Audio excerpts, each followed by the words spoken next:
Is this the one and only Frankie Banali? Is this the one and only Bay? This is me. How you doing, my friend? I'm doing good, tough guy. How about you? Good, man. I've only been waiting like 5 years for us to finally do this. I'm sorry? I've only been waiting like 5 years for us to get this done. Well, I hope it was a good 5 years. Before we get into it, the most important question I have to ask, being a fellow Italian, is it gravy or sauce? Sauce. I had a feeling you were going to say that. Sauce. I mean, there's certain, listen, there's certain boroughs that, say gravy and like, I'm not going to fault them, but, I mean, even in Queens, on one side of the street is sauce, and the other side of the street is gravy. So it's not worth spilling, a good wine over it. You know what I mean? Absolutely. It always cracks me up, like the difference, which it surprises me too, because my grandparents came over on the boat from Italy, and they were in New York for a while, then moved down here to the Philadelphia area. But somehow, with my family, it was always gravy, and I just never knew how it happened that way. I have a theory about that though, because again, my parents were immigrants too, and I have a theory about that. My theory is that as they try to acclimate themselves and become, more part of the American society, rather than say sauce, it would say gravy, like, you would say turkey gravy, you know what I mean? And that's my theory on that. Okay. I think the change came as just trying to acclimate themselves and become part of American society. But it's just a theory, of course. It makes sense, though. I try to make sense as often as I can. So, do you think now that the album is out, Road Rage is out, has this been probably one of the most stressful albums for you to get done? No, I mean, listen, everything that has ever happened with Quiet Riot has been stressful, right from day one. No label wanted to sign us in LA, and we had the opportunity to get a deal with an independent label, subsidiary of CBS, and it wasn't a great deal, but it was the only deal that was available to us. But it's always been stressful for one reason or another. Even when the band became number one on Billboard, people were knocking the band for doing a Slade song. So it's the road for Quiet Riot has never been easy. I don't expect that it's ever going to be easy. And you know what? I accept that.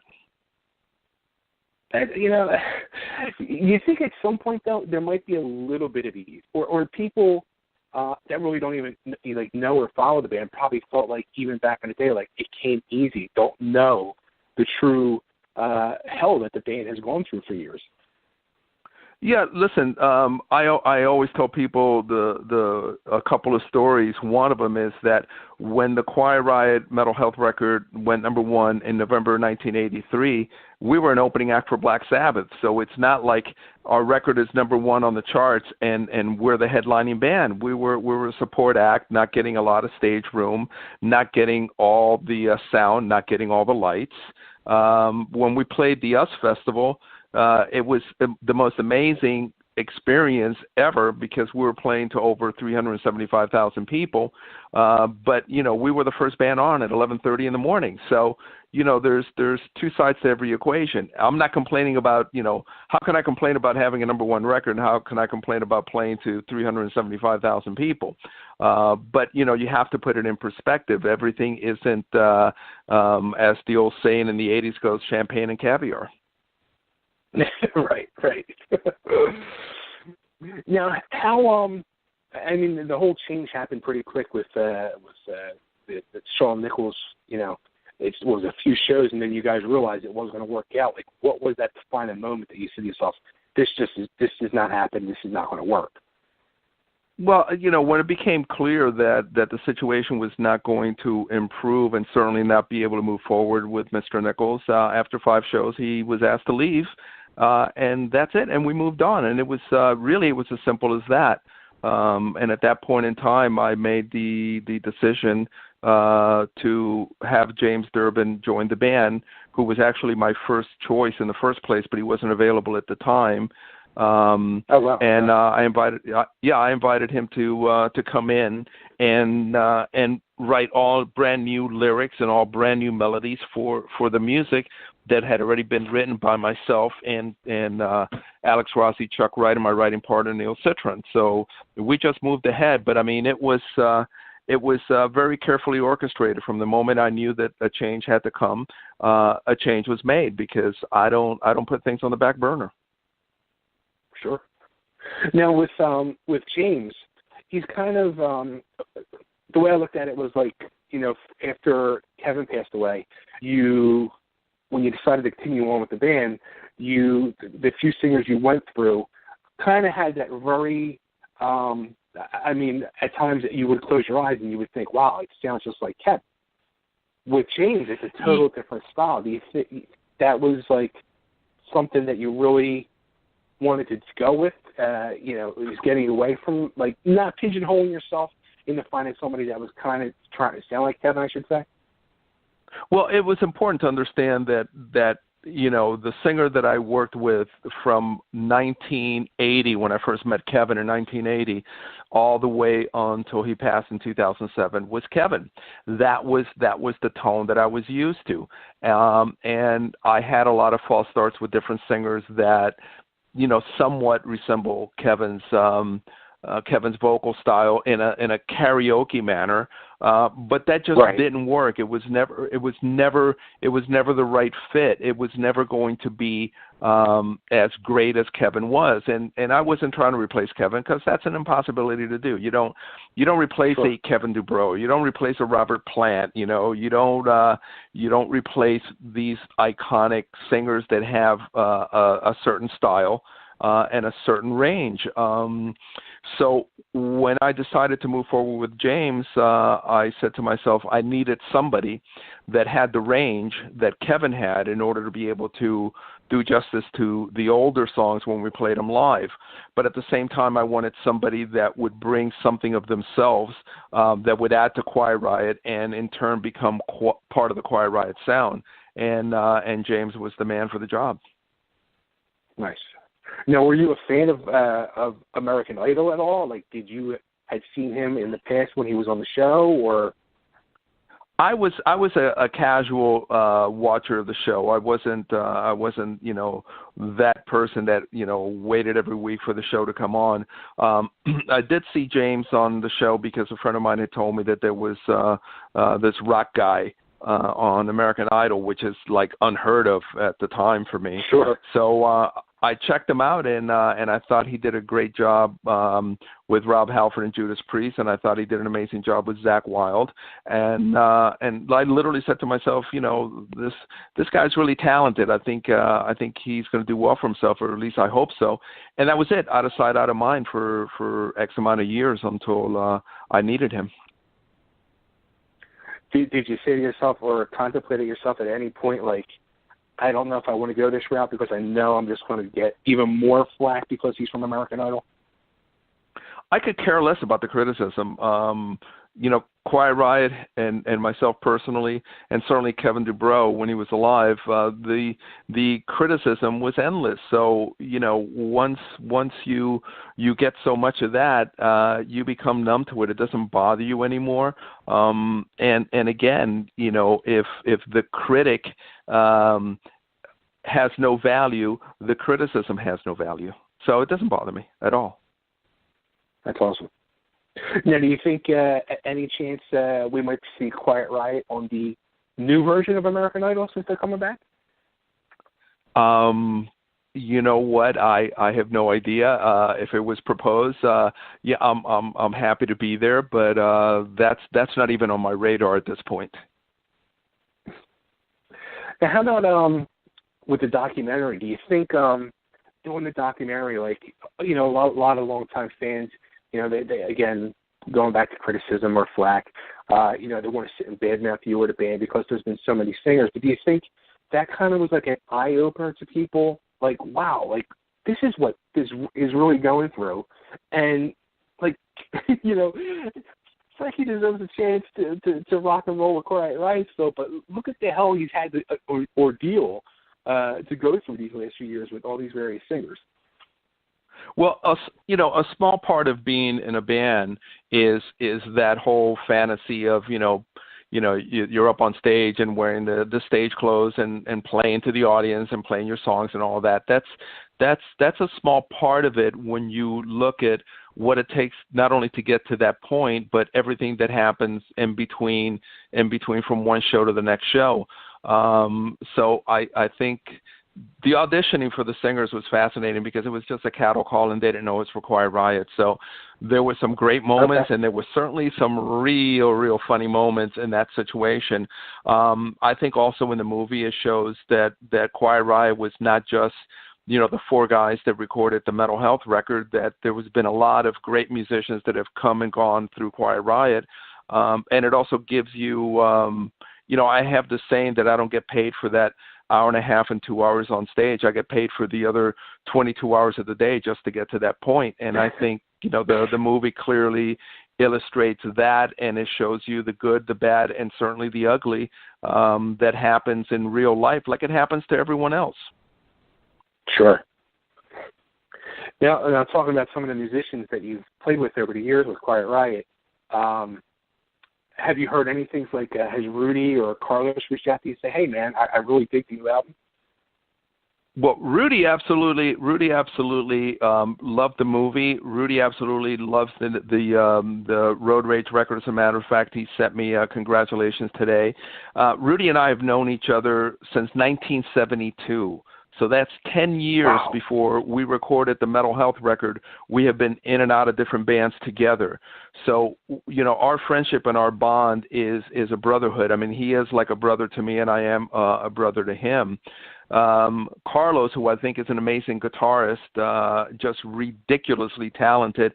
He and I never really had a relationship back in the 80s because we had different interests. And since that time, I think maybe I ran into him once at the M3, which is documented in the documentary. But I think that was the first time I had seen him in decades. Oh wow! And I didn't realize that you and Rudy, you and Rudy go back that long. Oh yeah, my parents moved from New York, from Queens to Fort Lauderdale, and Rudy was living in Miami with his family, and we met. He saw a band that I was playing with, a original three-piece that opened up for David Bowie one show at a local venue called Pirates World, and he was in the audience, and that's the first time he saw me play. And the next day, we ran into each other at a club, and our friendship and brotherhood started right back then. He was 19 and I was 18. It's kind of wild how things work out from being in Florida and then end up in California and the roller coaster of life and music you guys shared together.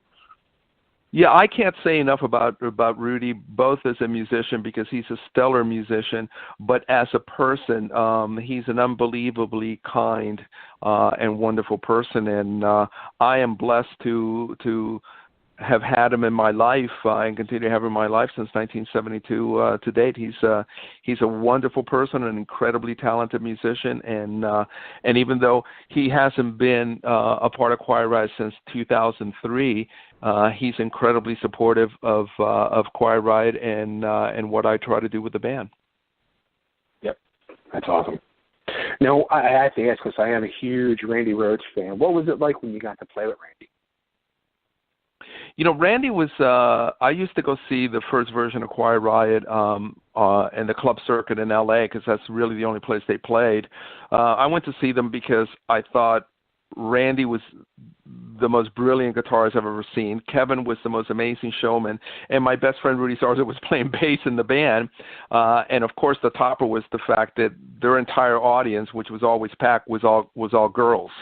So it was a win-win situation. But I had a few good moments, not as many as other people, certainly not as many as Kevin and Rudy had with Randy. But Randy was the one that called me and wanted to know if I wanted to come down and play with him and Ozzy Osbourne when he first joined the band. So we did about a week's worth rehearsal, and Dana Strum was the bass player, and that was a great experience. And Quiet Riot just received an award last week, and the award was presented to me by Kelly Rhodes, and Kelly told a story that even I didn't know, that when Randy was in England and Ozzy and Sharon decided that they wanted to change the bass player and drummer in the band, that Randy recommended both Rudy and myself.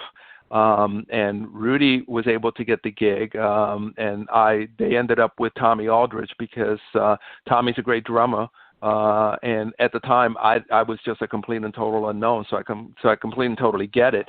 But that was really nice to hear that even when Randy, a few years down the line, was playing with Ozzy, he still recommended me to Ozzy once again.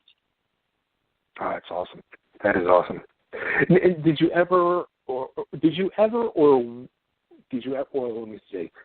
think of or want to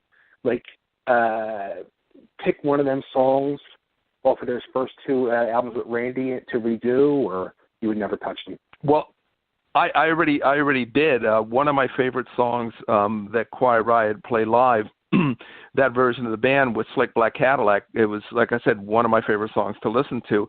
And and I wanted Quiet Riot to record it on the Mental Health record, and Kevin didn't want to do it again.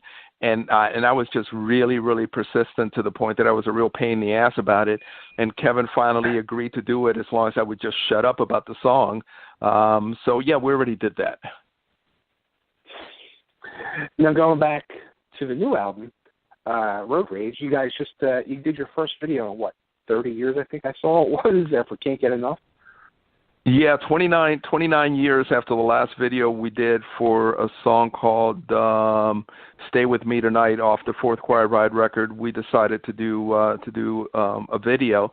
And first of all, I think the song is great. I think the song is just packed with major hooks. And Regina Banali, now my wife, who was the director of the Quiet Riot documentary before we were married, she directed the video, and she did a phenomenal job. I mean, that whole concept was completely, totally hers, and I love it because it looks like, I love the whole 60s vibe of things, and she managed to capture some of that in the video, so I think it's great. Yeah, it came out awesome. Came out totally awesome. Any other videos in the works possibly, or? At this point, I mean, we don't have anything scheduled to do another video. Is it possible? Yeah, perhaps. We'll see how the Road Rage record does, and if it warrants the expense to go in and do another video. Sure. Now, how about with the set list? I know it's going to be tough with a Quiet Riot where people want to hear the classics. Are you guys able to get a few songs off of Road Rage into the set list? Well, right now we're performing Freak Flag and Can't Get Enough. So we've added those two. But, yeah, that's the dilemma because, by and large, people are interested in hearing, your new music.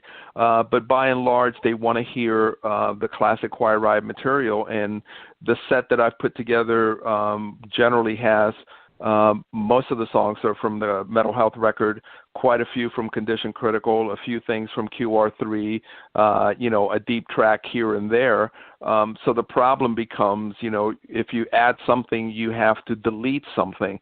So it's a question of what do you take away in order to add something new, So sometimes when we're allowed to play a longer show, then it's a no-brainer. It's really easy to play, a lot of new material. But, you have X amount of minutes to play, and you have to fill up the time accordingly.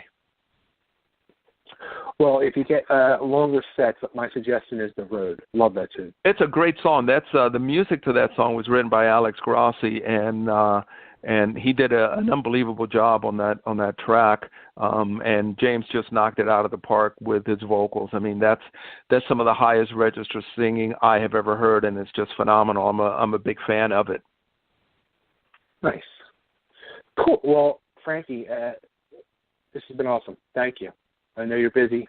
Let's tell everybody where to get the album and where to get updated with Quiet Riot.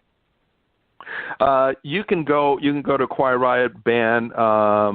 That's the official Quiet Riot website, and you can go to the Quiet Riot Facebook page, and anytime on my own personal Facebook page, I update every day, and I do it myself. I don't have somebody running it, so all the information that you're getting is accurate and from the source, not something derivative. And again, Quiet Riot is on tour right now. We're booked into April of 2018. So nice. I hope everybody has an opportunity to listen to Road Rage. Give it a chance. Give it a listen. And if you love it, I will love you for it. And I hope you guys get back to Philly sometime soon. That would be great, because although I'm a vegetarian now, I will have a Philly cheesesteak without the steak. Okay. And if you will join me, I will buy. Okay, how's that? I am there without a doubt. And sadly, though, I'm not going to go meet this for you, though. But I'm along for the ride. That's okay. Listen, I have no problem with you clogging up your arteries with the meat. That's okay. I'm good with that, all right? I'm good with that. Absolutely. Frankie, again, thank you. And if I could just get you to cut an ID before you go, this is Frankie Banali of Quiet Riot, and you're listening to Totally Driven Radio. Yep, you got it. Let me know when you're ready. Hey, how you doing? This is Frankie Banali from Quiet Riot, and you're listening to Totally Driven Radio with the Italian of Italians, Bay. Boom. Love it. I'm going to have some gravy for you tonight, my friend. All right, and I'll make some sauce for you, okay? There you go. All right, care, I'll come and see you in Philly, and we'll do the Philly cheesesteak, no steak for me, and then we'll top off the tank with a couple of slices of pie. How's that? Absolutely. Sounds like a plan. All right, man. Thank you for your time, and I truly appreciate your support of Quiet Riot and our new record, Road Rage. All right, brother? Always. Take care, friend.